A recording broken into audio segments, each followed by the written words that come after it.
রক্সিকে সকালে খালি পেটে ওষুধ খাওয়াবার জন্য ওষুধ নিয়ে এসেছি, কিন্তু রক্সি দেখো কোথায়। রক্সি, আয় বেরো, ওষুধ খাবি। আয় আয় আয় আয়।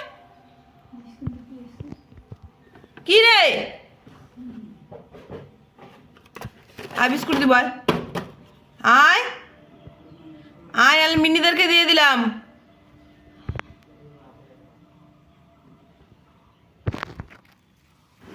ওকে দেখিয়ে দেখিয়ে যে এদেরকে বিস্কুট দিচ্ছি, এরাও রোজ সকালে বিস্কুট খায়, এদের অভ্যাস হয়ে গেছে। এরা বিস্কুট খাচ্ছে দেখো, কিন্তু লোভ দিয়ে দিলাম ওদেরকে। তুই খাবি না? কিন্তু ও আসবে না বাইরে, দেখো।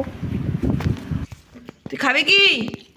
আমি কিন্তু ভিতরে দিব না। আয় আয়, বেরো বেরো। খাবার ইচ্ছা আছে, লোভ দিচ্ছে, তারপরেও বেরোয় না। বেরো, তুই বেরোবি না? আয় মেয়ে, তুই তাকাবি আমার দিকে?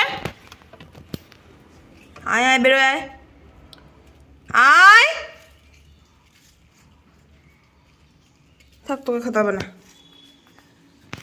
তোমরা অনেকেই ভাববে যে এরা খাটের পায়াতে এইভাবে দড়ি বেঁধে রেখেছে কেন। আসলে রক্সি যে কোনো সময় ডেলিভারি হয়ে যেতে পারে, তো ওর যদি ওগুলো ব্যথা উঠে আর ও খাটের নিচে ঢুকে যায় ডেলিভারি করতে, বাচ্চা হতে, তখন আমি কি করে খাটের নিচে ঢুকে বাচ্চাগুলোকে বের করব।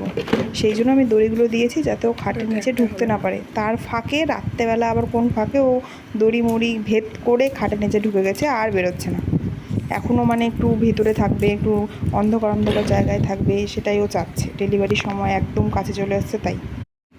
দেখো মিনিরা কি সুন্দর বিস্কুটগুলো খেয়ে নিচ্ছে, আর ওকে আমি এই ওষুধটা খালি পেটে খাওয়াবো দেখে কত রকমের বাহানা করছি। মিনি খাচ্ছে, এই খাচ্ছে, ওই খাচ্ছে, বেরো বেরো বেরো, খালি পেটে ওষুধ খাওয়াতে হবে।